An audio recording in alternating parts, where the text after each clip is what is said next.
नमस्कार दोस्तों, स्वागत है आज की सिटी में। तो मैं आ चुका हूँ प्रयागराज संगम नगरी में।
नमस्कार दोस्तों, स्वागत है आज की सिटी में। तो मैं आ चुका हूँ प्रयागराज संगम नगरी में।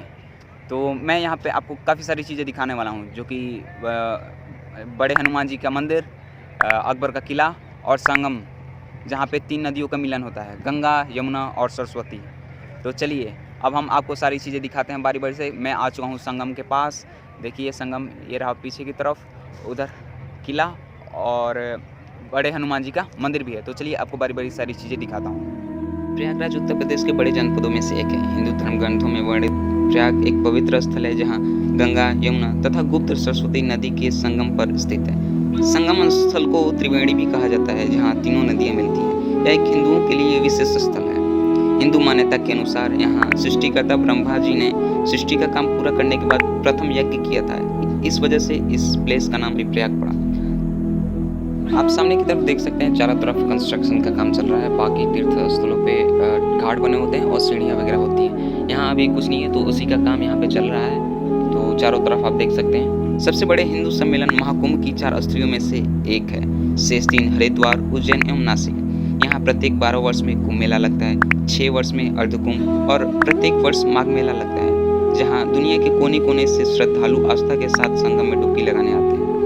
यह महान ऋषि भारद्वाज, ऋषि दुर्वासा की ज्ञान स्थली भी रही है। ऋषि भारद्वाज यहाँ लगभग 5000 ईस्वी पूर्व में निवास करते थे। उन्होंने 10,000 से अधिक शिष्यों को पढ़ाया भी, और वह प्राचीन विश्व के महान दार्शनिक भी थे।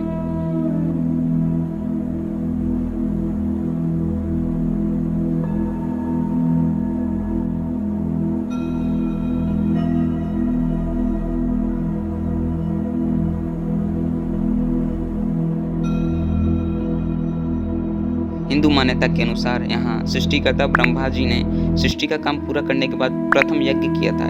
इस वजह से इस प्लेस का नाम प्रयाग। अकबर के टाइम जब वहाँ वो नाम चेंज कर दिया था, इसका नाम इलाहाबाद कर दिया, इलाहाबाद सॉरी। तो वापस से फिर से अभी योगी जी ने इसका नाम प्रयागराज कर दिया। संगम में अभी उतना पानी तो नहीं है, पानी कम हो गया गर्मी के टाइम में। जब बरसात का मौसम आता है तब जो गंगा जी का पानी है, जो जल स्तर है, वो बढ़कर जो बड़े हनुमान जी हैं वहाँ तक पानी चला जाता है। वो भी जल के अंदर समाहित हो जाते हैं। तो चलिए अभी संगम तो हम लोगों ने देख लिया, अभी चलते हैं किले की तरफ, जो कि अकबर का किला है।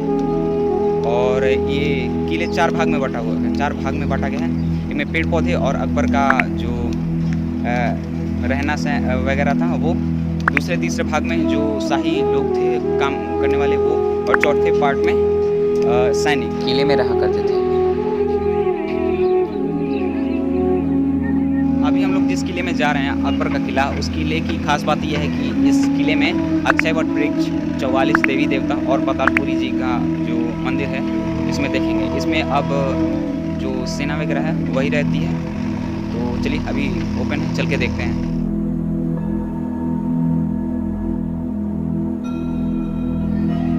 प्रयागराज में संगम के निकट स्थित इस किले को मुगल सम्राट अकबर ने 1575 ईस्वी में बनवाया था। 30,000 वर्ग फुट में बना यह किला लगभग 45 साल में बनकर तैयार हुआ था। इस किले के निर्माण में कुल लागत 17.5 लाख रुपए तब के समय में आई थी। अभी हम लोग किले के पास पहुंच चुके हैं। सामने की तरफ से यहाँ किले में एंट्री के लिए गेट था, अभी तोड़ दिया गया है क्योंकि यहाँ कंस्ट्रक्शन का काम चल रहा है। तो चलिए अभी अंदर चल के देखते हैं।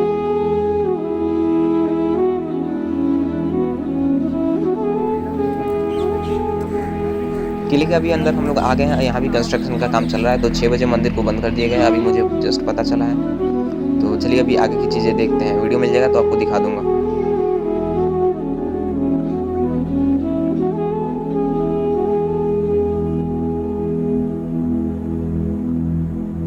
संगम घूमते घूमते थोड़ा लेट हो गया है। ये मंदिर 6 बजे बंद हो जाता है और अब 6, 10 या 15 हो रहा है, तो अंदर की चीज़ें नहीं दिखा सकते। हाँ, अगर फ़ोटोज़ वगैरह होगा मिल जाएगा तो मैं आपको उसमें दिखा दूँगा। तो चलिए मैं अब आपको लेके चलता हूँ लेटे हनुमान जी, बाँध वाले हनुमान जी, किले वाले हनुमान जी, अब बड़े हनुमान जी। अब जो कहना चाहें आप कह सकते हैं, इनको इतने नामों से जाना जाता है। तो हनुमान जी के दर्शन करने से पहले मैं आपको किले की बाहर की तरफ से किले का जो दीवार है वो आपको दिखा दे रहा हूँ। आप सामने की तरफ देख सकते हैं, ये किले का दीवार है। तो इसी के जस्ट बगल में ही हनुमान जी का मंदिर है। तो चलिए अभी हम आपको लेके चलते हैं हनुमान जी का मंदिर। हनुमान जी यानी चमत्कार का दूसरा नाम। पौराणिक काल से ही बजरंग बली का नाम चमत्कारों से जुड़ा है, चाहे फिर सीने में बैठे राम जानकी के दर्शन करवाना हो या फिर लक्ष्मण जी को जीवित करने के लिए संजीवनी बूटी लाने जाना हो। न सिर्फ पौराणिक काल बल्कि कलयुग में भी हनुमान जी का नाम चमत्कारों से सजा है। हमारे देश में जगह जगह पर हनुमान जी के प्राचीन चमत्कारी मंदिर हैं। इन्हीं में से एक है संगम तट के किनारे हनुमान जी का मंदिर। अपने आप में अनोखी इस मंदिर में हनुमान जी की प्रतिमा खड़ी हुई नहीं बल्कि लेटी हुई अवस्था में विराजमान है। संगम के किनारे स्थित इस मंदिर के बारे में कहा जाता है कि संगम स्नान के बाद यहाँ दर्शन नहीं किए तो स्नान है वो अधूरा माना जाता है।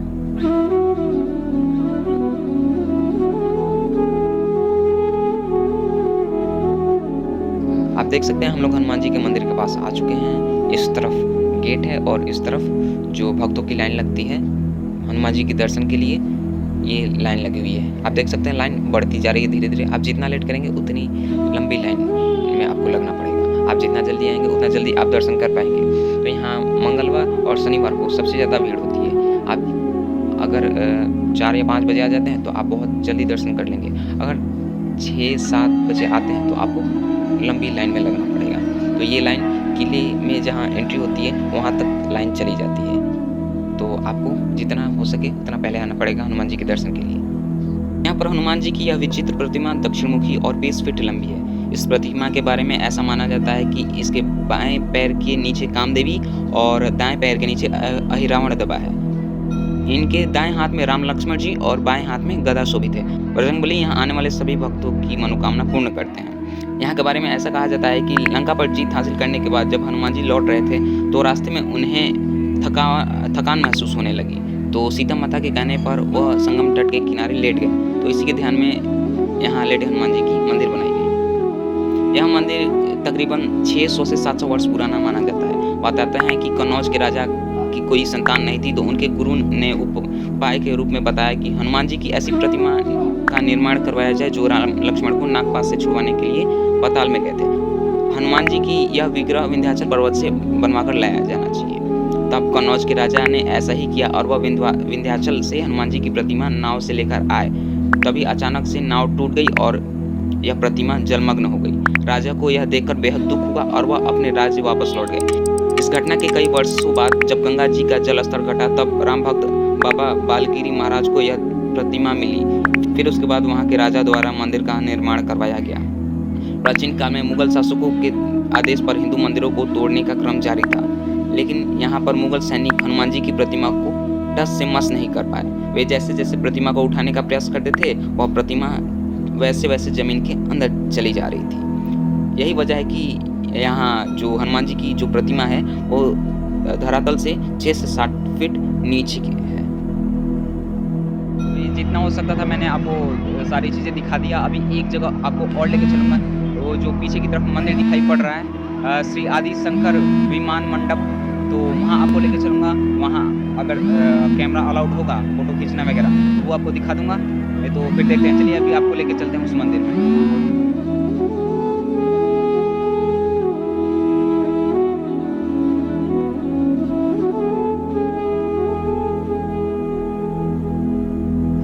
संगम में काफ़ी ज़्यादा मंदिर हैं यहाँ छोटे छोटे, तो सभी मंदिर में तो आपको नहीं घुमा सकता, बट अभी आ चुका हूँ श्री आदि शंकर विमान मंडप जो मंदिर है वहाँ पे। तो चलिए अभी यहाँ अंदर में चल के अगर अलाउड होगा कैमरा तो आपको दिखाते हैं सारी चीज़ें।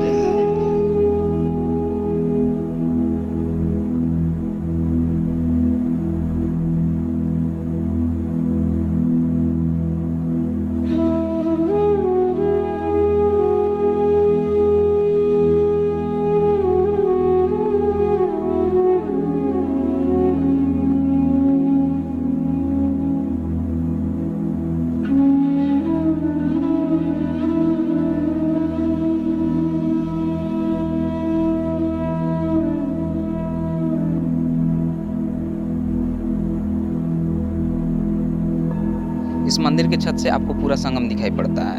अगर अभी अंधेरा है तो आपको कुछ पता नहीं चल रहा है, अगर दिन होता तो आपको पूरी चीज़ें दिखाई पड़ती। दूर-दूर की चीज़ें इस मंदिर के थर्ड फ्लोर से दिखाई पड़ती हैं। इस मंदिर में भी मैंने आप लोगों को काफ़ी सारी चीज़ें दिखा दी। इस मंदिर में बहुत सारी भगवान की जो प्रतिमा वगैरह है, जैसे शंकर जी, विष्णु जी और विष्णु जी के बहुत सारे अवतार जो हैं उनकी, बलराम जी, राम जी, लक्ष्मण जी, सीता जी। तो इस मंदिर की बनावट बहुत ही अच्छी है, काफ़ी कलरफुल भी है। इस मंदिर की जो बनावट मुझे बहुत अच्छी लगी और काफ़ी सारी मूर्ति हैं मुझे भी बहुत अच्छी लगी। तो चलिए आज का वीडियो यहीं एंड करता हूँ। मिलता हूँ अगले वीडियो में, तब तक के लिए जय हिंद।